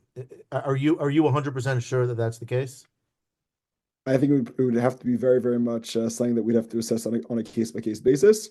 I think the Rebbe's general mahalach is that the Rebbe is against the idea of a ceasefire as a inyan of hachna, right? Yesh leimar, that there are cases in which a ceasefire could be justified as a tactical tool for us, right? But meaning, the Rebbe's issue with a ceasefire on a general level, and the Rebbe spoke about this in many different cases, is that generally speaking, a ceasefire allows the enemy to refortify and then attack again. Meaning the whole inyan of karathi and aina, the Rebbe quoted that pasuk in Yeshaya and Nesicha in Ekev Tafshan Lamed, right, talking about a ceasefire with Egypt at the end of the war of attrition imposed by America, by the way. Right. So if the ceasefire is going to allow the enemy to be mizbatzer, then sure. If the ceasefire is something which will allow us to tactically achieve our objectives, then yesh leimar that the Rebbe would be in favor. But again, I think that trying to come up with bite-sized sound bites here is generally not the way to go. Meaning, I think it would be good to come up with an Instagrammable or memeable slogan explaining why ceasefire now is actually a very catchy meme, right? So we need to find some antidote to that meme, right? But be that as it may, what's challenging here is that you're speaking to the Amcha. Sure. You're dealing with such a nuanced topic. In other words, you're establishing klolim, but there's so much lumdus and nuance here that it's almost like, is it fair for the Amcha to start grappling with this pilpul? It's like it's yes, the Rebbe is pushing, fire and brimstone, pikuach nefesh, but like when it comes down to the nuts and bolts, you need the mumchim shebemumchim that have the deepest, most sophisticated intelligence and know all the nuance, and like, so it's almost like, okay, so you lost me, at step one.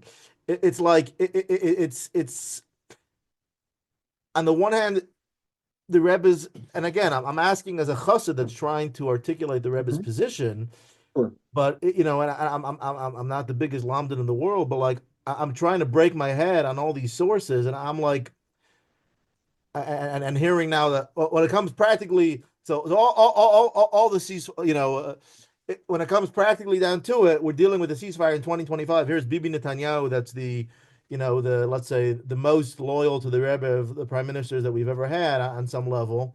Again, and like it's not 100. Elisha Pearl can't tell me, which ceasefires may be the good right thing. So it's like, I think what's the message? But yeah, no, okay, very good. So I would say achas al achas, we can look at each ceasefire and to try to analyze it through the Rebbe's lens, be it as it may, right? But meaning, I would say that I think that there's two different layers here. Meaning, you're getting into the whole sugya of simshon chavtes because you're Dach and lelomdei, right? But meaning, like the average individual, right, is not a Rav and a Lamdan, or is not looking at things in terms of Rav and a Lamdan. They have a baseline way or baseline perspective in which they look at things, right? So let's imagine, right, that I walk into a middle school, right? And you students who know, Eretz Yisroel, we like Eretz Yisroel, great, right? Okay, but now the question becomes: so we like Eretz Yisroel, but what's the what am I supposed to do with that? Right, so if I can get these students to understand that there's a klal of im bala hargecha hashkem laharge. If someone's coming to kill you, rise to kill them first. They say, "Oh, okay, fine. This is something I should know. This is a good point." Right? If I can get students to know, there's something called semichas test, and I have a Torah source to back up their claim to the land. Right? If I can get students to know, why do we have a claim to the land? Because the Abishur gave it to us. Because of Beis Aleph Aleph, the Rashi in Beis Aleph Aleph. But we've created a framework, a point of reference from which students can have a perspective on the land.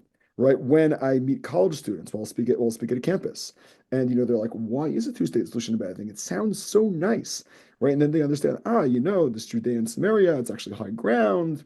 If God forbid this land would be given away, then Israel would be in a very vulnerable state. There's actually like weapons coming in from Jordan, and if Israel has Judea and Samaria, then that stems that tide, right? So now they have a more educated perspective.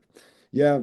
I would, maybe to share one anecdote. So I was giving a shiur on the topic to a bunch of IDF soldiers in intelligence. And I began this year asking them, so why is it that we have a right to be in Eretz Yisrael? So of course, the first soldier raises his hand and says, "Oh, we have a right to be in Eretz Yisrael because the UN gave us the land." Right? So I mean, this is this guy's perspective.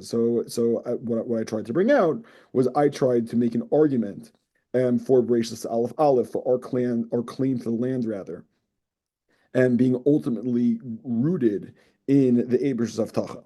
Right now, was this one guy convinced of the Yad or Nisht? Right, I mean, it could be he had such a good education in his very in his ideological in his ideological background in the school in Tel Aviv in a very different way, right? But in that group of soldiers, there were certainly a few soldiers who now had a source. Oh, Bereshis Aleph Aleph.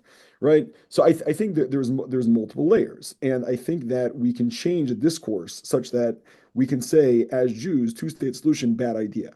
Right. Ceasefire now should not be our default mode. International community mediation should not be our default mode. In that's actually a peaceful way of doing things. That actually will help bring about peace. Now, Rabbi Bassman, the Lamdan, right? We'll have deeper questions, right? So for the Lamdanim, we can sit and engage in the sugya, right? But when it comes to just creating the people's perspective, I think that giving over these bite-sized points is a very important thing, and we're looking to create a baseline general narrative about the sugya as opposed to either confusion or no perspective at all, or a perspective which is antithetical to that which will bring security to the Jewish people. Right. So not right that Betzalel the lelomdei. I'm struggling in this over here. You're allowed. You're allowed. But so practically, I think the polls that I've heard are that the 60-70% of the Israelis were supportive of the latest, at least phase one of the ceasefire. So what if I'm understanding your last comments correctly, you're not necessarily coming to change that based on the Rebbe's teachings, because you yourself are not 100% sure, what the right thing is, at least in this specific point. Right. Look, I would say that based on my understanding, it would seem that if I go back to the beginning of the war, the Rebbe's perspective would have been to completely besiege Gaza and not have any of these ceasefires, right? And what if the military would say that all the hostages would have been killed in that type of operation? That would have been the way to go. Okay, so the reality is we lost 800 soldiers in this war, right? But the thing is that here's a challenge, right? Meaning mitzad echad, right? I do not have the breitha plaitis, right? The broad shoulders rather, right? To make definite kvias. Right. What I can tell you is what seems to be oila, what seems to come out from the Rebbe's teaching. So what seems to come out from the Rebbe's teachings, right, is that these ceasefires were a bad idea. The fact that we got into the current situation was because we didn't follow the Rebbe's general strategic advice. Right. But yeah, it would seem that the ceasefires are in fact a bad idea.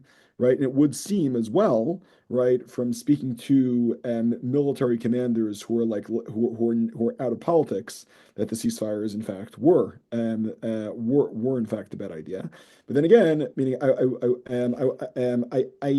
don't feel that I have the latitude as somebody who's not a general, nor the Prime Minister of Israel, right, to say with absolute certainty that that ceasefire was a bad idea, right? It's I would say with a high degree of certainty based on what I've studied that it does seem like it's a bad idea, right? Alumni, right? That I don't think that I have the semichas to make that categorical assessment.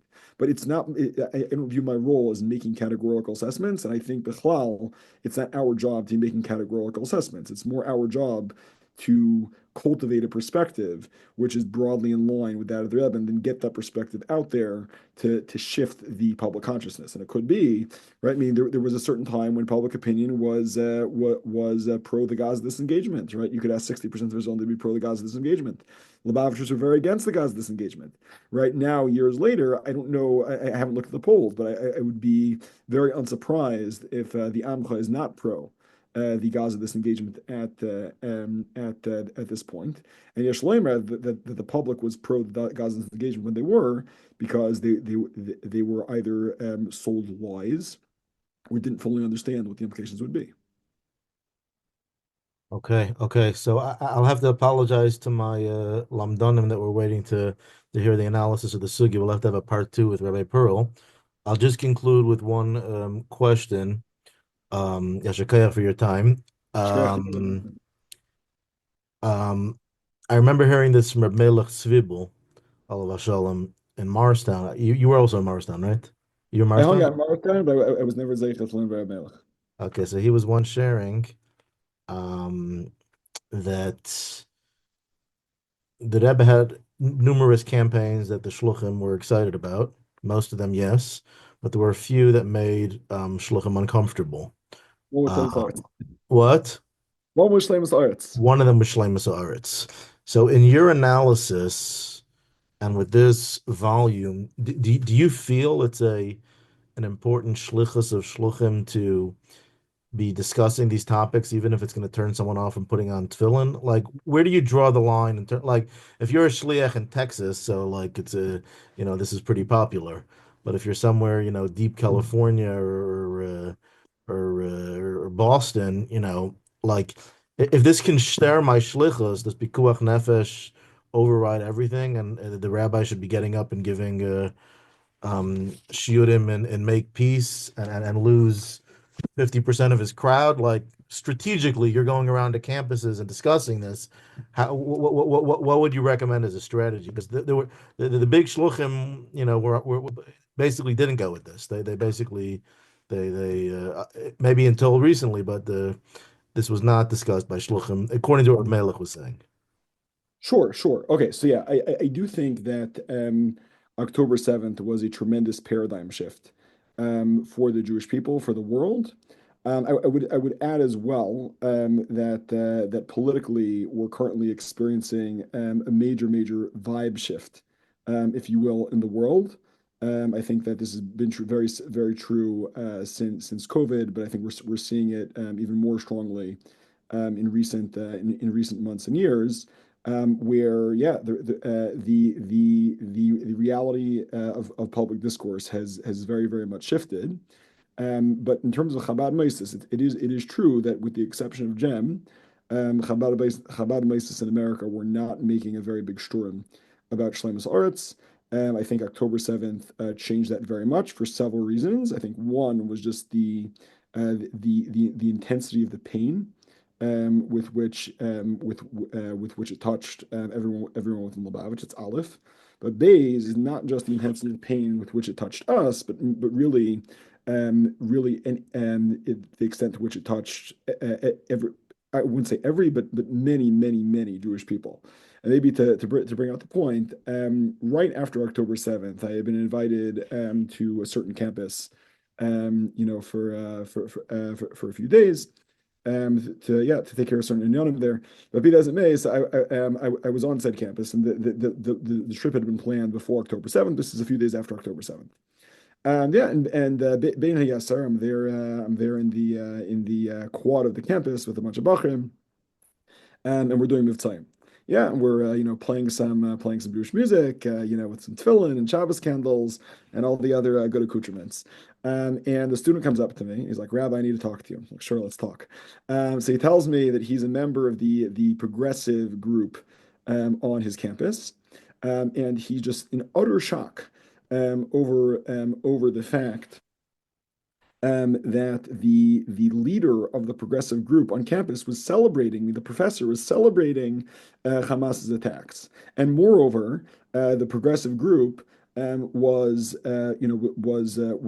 not speaking against it. They were valorizing the Hamas attack. And what was so interesting is like this guy had two big yesodis in life. This young was, I forget, a freshman, a sophomore. Two big yesodis in life. Yesod Aleph by him was Holocaust remembrance, and yesod number two is progressivism. Right? And mitamol, the progressive group decides that they hate Jews. He can't compute. Comes right into Chabad.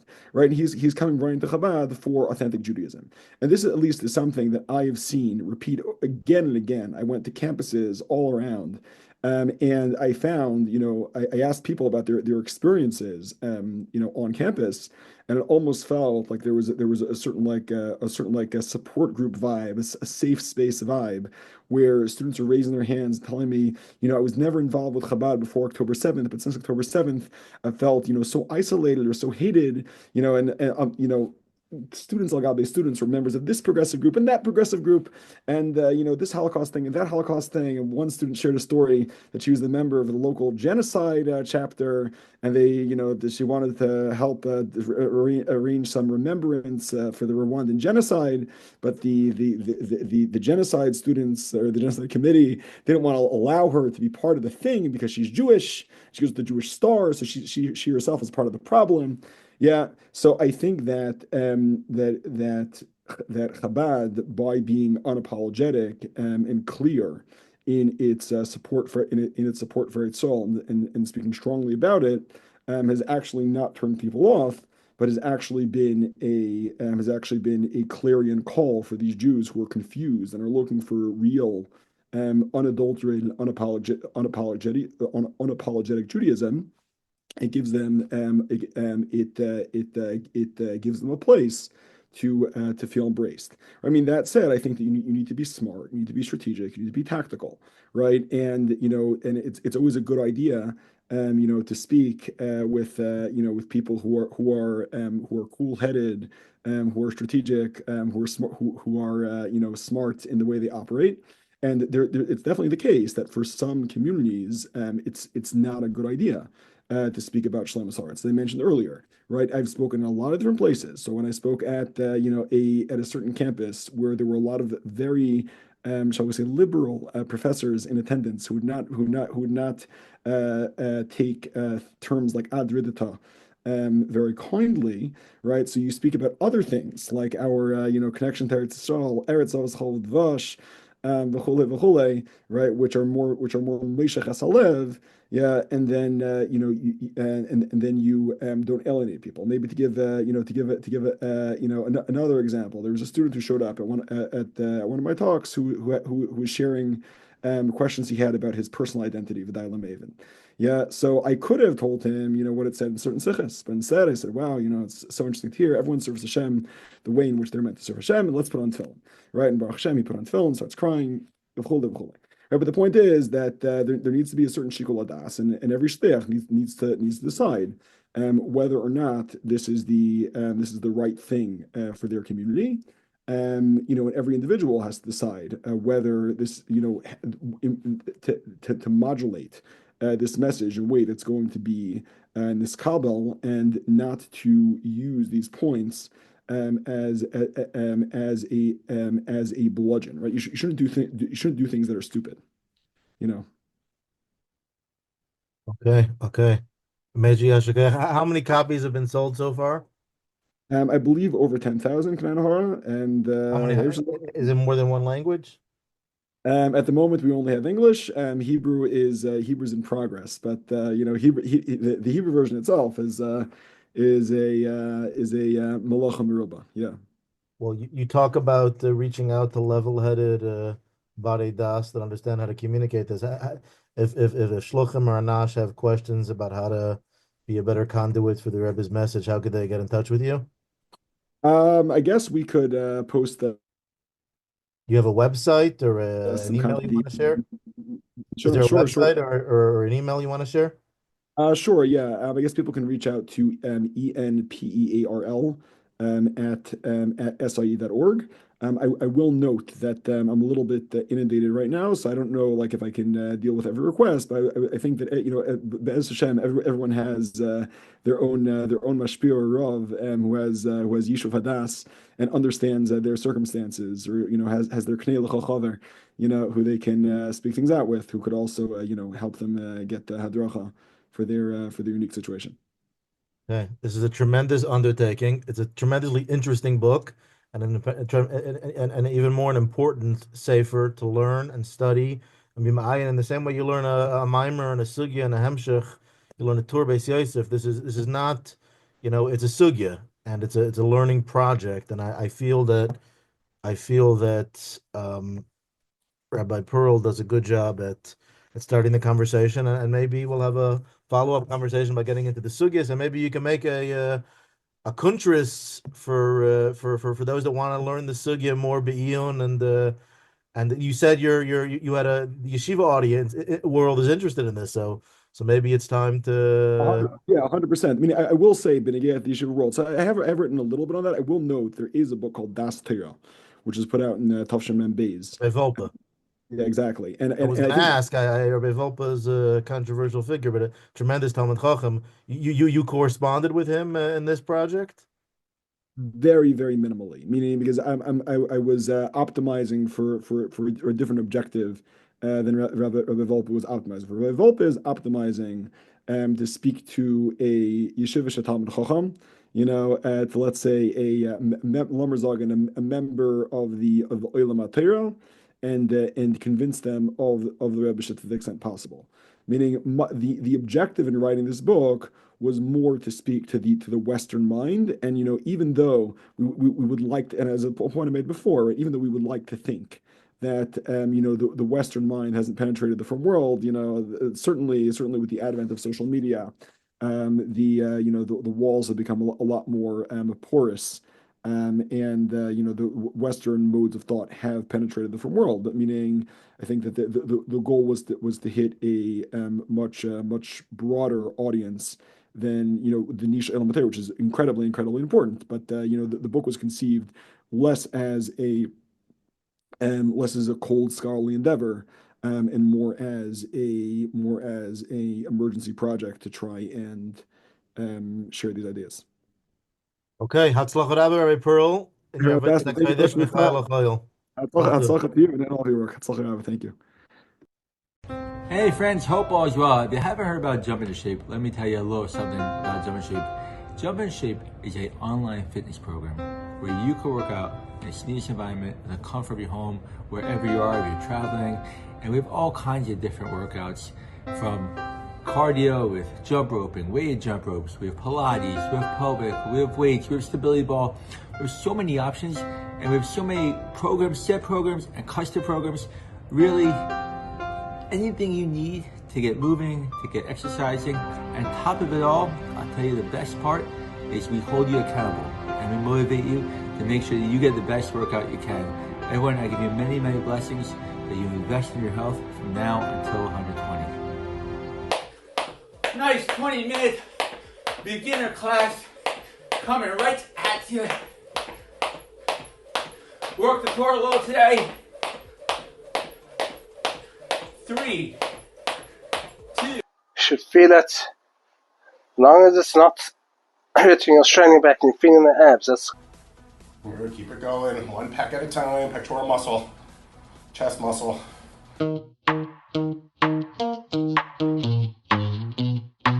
If you've reached this part of the video, you probably enjoyed it. Please consider donating a video or many videos to help us continue doing these amazing interviews. Or you may do it in honor of someone, in memory of someone. It's all good. Hope you enjoyed and see you in the next video. Hey there, do you know anyone that needs coaching? Or do you know someone that needs coaching? Well, you're in luck because I'm starting to coach now. And first session is free. Yes, you heard right, free. You can get a taste of my style by my first few videos. It's pretty good. You can reach out to me at levisocialhome.com, which is also found in the description.